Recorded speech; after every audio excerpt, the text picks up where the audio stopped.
Assalamu alaikum, dear students. We are continuing the topic current electricity. Current electricity for JEE and NEET. तो कल कुछ important पिछले lecture में कुछ important numericals मैंने डिस्कस की थी और we have then defined the term drift velocity. तो आज मैं कुछ न्यूमेरिकल्स वहां पे ड्रिफ्ट वेलोसिटी पे करूंगा. तो क्वेश्चन है, copper has one conduction electron per atom. Copper has one conduction electron per atom. Its density is 8.89 gram per cubic centimeter. And atomic mass is, and its atomic mass is 63.5 grams, gram atomic weight. If a copper wire of diameter 1 mm, if a copper wire of diameter 1 mm carries current of 2 ampere, carries current of 2 ampere, find the drift speed of electrons in wire. Find drift speed of electrons in wire. ये है बेटा हमारा कुछ. तो सबसे पहले numerical का उसूल है कि पहले आप गिवन डेटा देखिए क्या है. यहां पर दी है इसने density of copper wire D 8.89 ग्राम. इसको बेटा हम पहले एसआई यूनिट में रखते हैं. तो एसआई यूनिट में रखने के लिए क्या करना है, 8.89. जब आप ग्राम को केजी में करेंगे तो 10⁻⁻3, फिर है डिवाइड. सेंटीमीटर को जब आप मीटर में लिखेंगे 10⁻², फिर अपना क्यूब बन गया ये केजी पर क्यूबिक मीटर. ग्राम 10⁻³ केजी, सेंटीमीटर 10⁻² मर क्यूब अपना. तो जब आप इसको कैलकुलेट करते जाएंगे तो डेंसिटी आएगी 8.89 इंटू, ऊपर है -3, नीचे है -6, ये ऊपर जाएगा तो ये कुल मिला के आएगा 10⁻³ केजी पर क्यूबिक मीटर. इससे क्या पता हमें चला, इससे आपको पता चला मास ऑफ 1 क्यूबिक मीटर कितना, 8.89 इंटू 10⁻³ केजीज. ठीक है, 1 क्यूबिक मीटर का इतना मास है. तो हमने ड्रिफ्ट वेलोसिटी निकालना है. तो देखिए गौर से, और हमें एटॉमिक वेट देकर है 63.5. So let us move here ahead like this. क्या रिलेशन है, I equal to NEAVD. This is a relation when current is given and you are asked to find the drift speed, तब relation है I equal NEA VD, निविड याद रखो NE. But what is N here? N is not number of electrons. N is here free electron density. मतलब N का मतलब इधर है number of free electrons per unit volume. तो वो यहां पे मेंशन था नहीं, तो सबसे पहले तो वही चीज देखिए, ए आप निकाल सकते हैं डायामीटर से, वो तो गिवन है मेरे को, ठीक है. ई भी पता है, आई भी पता है, तो एन यहां पे मसला बन रहा है, तो इसीलिए पहले आपको ये एन निकालना पड़ेगा, number of free electrons per unit volume. यानी आप देखेंगे 1 क्यूबिक मीटर अगर आपने वॉल्यूम लिया, इस 1 क्यूबिक मीटर में कितने फ्री इलेक्ट्रॉन्स हैं. So that's what we have to discuss here. तो देखिए बेटा आप यहां गौर से, तो पहले मुझे n निकालना है, तो फिलहाल अभी मैंने निकाला मास ऑफ 1 क्यूबिक मीटर इतना है, ठीक है. तो मैं देखूंगा how many moles are there in 1 cubic meter. Number of moles of copper. Number of moles आपको केमिस्ट्री के हवाले से पता होगा, फॉर्मूला है given weight divided by atomic wait.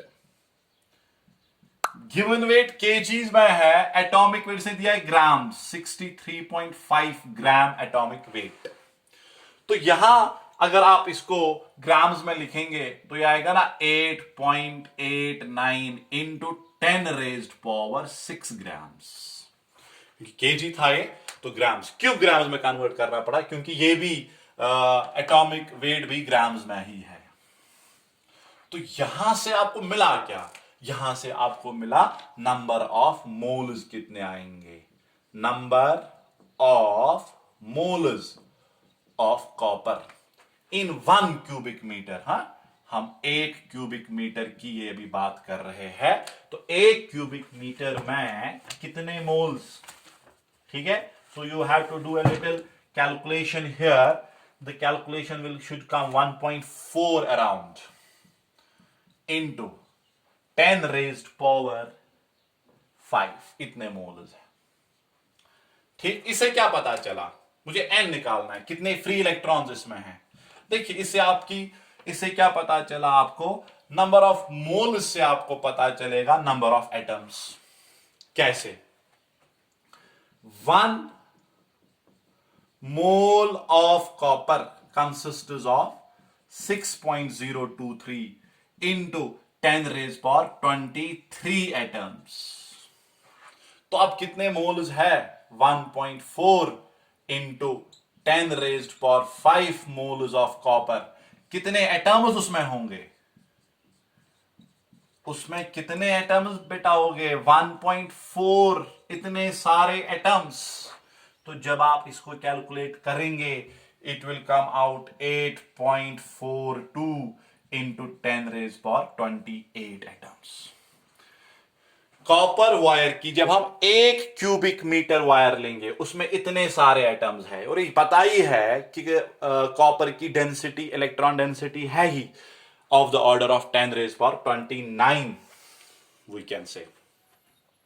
सो यहां पे अब अभी एटम्स पता चला, मगर अगर आप न्यूमेरिकल देखेंगे उसमें लिखा है 1 एटम गिव्स 1 कंडक्शन इलेक्ट्रॉन. तो देयरफॉर सिंस गौर से बेटा, since 1 atom gives you 1 conduction electron, तो कितने एटम्स की बात होनी है, कितने एटम्स की बात होनी है, therefore 8.42 into 10 raised power 28 atoms gives you 8.42 into 10 raised power 22 conduction, और I can say free electrons. यही तो करंट बनाते हैं. तो इतने सारे इलेक्ट्रॉन्स है 1 क्यूबिक मीटर में, यानी ये आपका n बन गया. फिर एक बार, इसमें n नहीं था, इसमें डेंसिटी था. डेंसिटी से आपने पहले देखा 1 क्यूबिक मीटर में कितना मास होता है. 1 cubic meter of wire is how much amount of the mass. फिर आपने देखा उस मास को आपने कन्वर्ट किया मोल्स में. मोल से आपको पता चले एटम्स, एटम से पता चले इलेक्ट्रॉन्स. 3 चीजें, डेंसिटी से मास निकालना है, मास से फिर number of moles, number of moles से number of atoms, number of atoms निकले, नंबर ऑफ फ्री इलेक्ट्रॉन्स आ गए, वही तो आपका n है. Now everything is given. Go and play with this numerical. See the answer now. See the answer.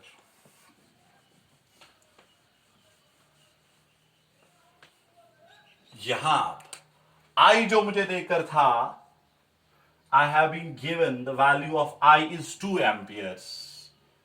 I is 2. N is now 8.42 into 10 raised power 28.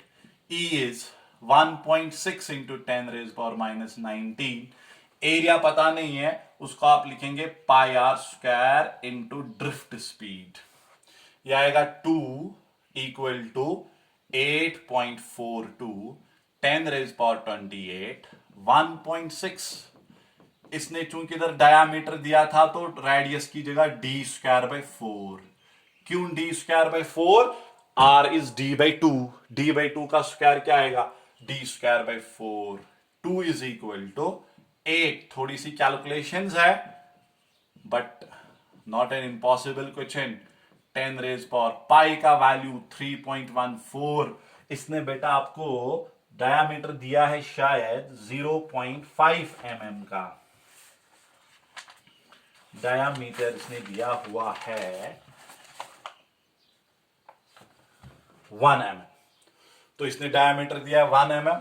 तो 1 mm means 10 raise power minus 3 meter square by 4. कीजिए solve. Solve करते करते आपको बेटा इसमें drift speed निकलेगी और वो ड्रिफ्ट स्पीड इसमें आपके लिए होगी 1.9 इंटू 10 रेज पावर माइनस 4. जैसे मैंने कल बोला भी कि ड्रिफ्ट स्पीड इस ऑर्डर की होती है. अब अगर क्वेश्चन आया और एक ही ऑप्शन में ये है, that will be the correct.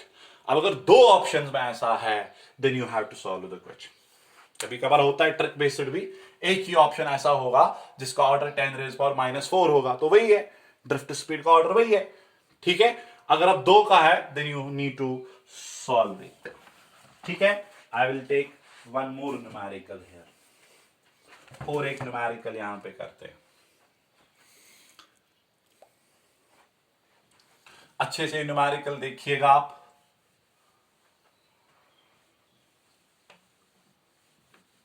इसमें याद रखना है डेंसिटी से निकालना है मास, मास से मोल्स, मोल से atoms.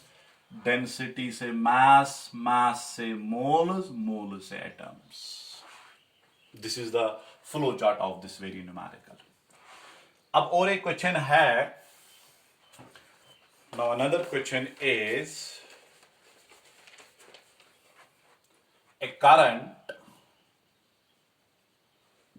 I flows through a uniform wire, through a uniform wire of diameter d, when average drift velocity is v. The same current will flow, same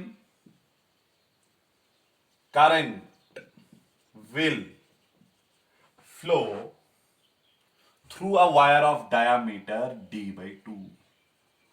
Through a wire of diameter d by 2, made of same material, यानी density वेंसिटी same, made of same material. what will be average drift speed there? Average drift velocity. Options है v by 4, v by 2, 2v, 4v.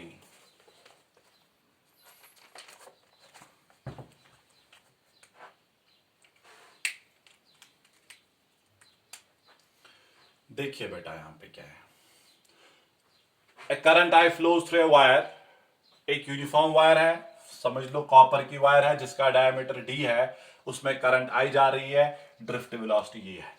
इतने ही current अब दूसरे में जा रही है मगर उसका डायमीटर d/2 है। बता दीजिए ड्रिफ्ट स्पीड क्या है। रिलेशन है ना I equal to NEA VD। What will be I/A NEVD। यहां चूंकि डायमीटर देकर है तो हम एरिया को डायमीटर में कन्वर्ट कर लेते हैं। Area will be pi d²/4 NEVD। ठीक, अब क्वेश्चन कह रहा है कि पहले करंट थी I, डायमीटर था D, वेलोसिटी थी V। रखिए फर्स्ट। दूसरा कह रहा है करंट I ही है मगर डायामीटर d/2 है। अब इसकी जो ये है इट इज NEV'। तो सॉल्व कीजिए। अगर इसको हम थोड़ा और सॉल्व करेंगे 4I, ये आएगा d/4, 4 यहां आएगा 16। I hope you are understanding the calculations here. It's NEV', name it second. तो कीजिए सेकेंड को डिवाइड फर्स्ट से। Once you do it you will get the answer. Divide second by first. ठीक है, सेकेंड आपका आएगा 16I/πd² divided by 4I/πd² equal to N same है क्योंकि मटेरियल सेम है ना, इलेक्ट्रॉन डेंसिटी सेम रहेगी। NeV πd², I and I इधर बना NE cancel, 4 equal to V'/V। So what is V'? 4V होना भी चाहिए क्योंकि यहां अगर आप देखेंगे, सिंपल याद रखो, इन वन स्टेप अगर आप इस सॉल्यूशन को करेंगे, drift velocities inversely proportional to diameter square खुद निकलेगा। आप इस रिलेशन से इसी क्वेश्चन को एक स्टेप में कर सकते हैं। ड्रिफ्ट वेलोसिटी और डायमीटर की रिलेशन यहां से मैं ले रहा हूं। ये सारी चीजें है ना इधर कांस्टेंट, तो drift velocity is inversely proportional to the square of diameter. तो आप ऐसे भी इन वन स्टेप सॉल्यूशन दिखा सकते हैं। शॉर्टकट में आप दिखा सकते हैं बेटा। आप कहेंगे पहले V था तब डायमीटर D था, अब V' है अब डायमीटर है d/2, वो आएगा d²/4, यानी V' will be 4/d²। When we will divide V'/V, it is 4/d², 1/d², cancel, यहां 4V आंसर। ऐसे भी बस you know this that drift speed is, यही मैंने कल कहा ना, डायमीटर जितना ज्यादा उधर ड्रिफ्ट वेलोसिटी उतनी कम।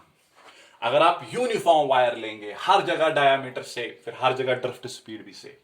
अगर नॉन यूनिफॉर्म वायर है, कहीं वायर का डायमीटर ज्यादा है, कहीं वायर का डायमीटर कम है, देन इट इज इनवर्सली, जहां डायमीटर कम वहां ड्रिफ्ट स्पीड ज्यादा, जहां डायमीटर ज्यादा वहां ड्रिफ्ट स्पीड कम। Hope you have got this numerical as well. We will continue more things inshallah in the lectures to come.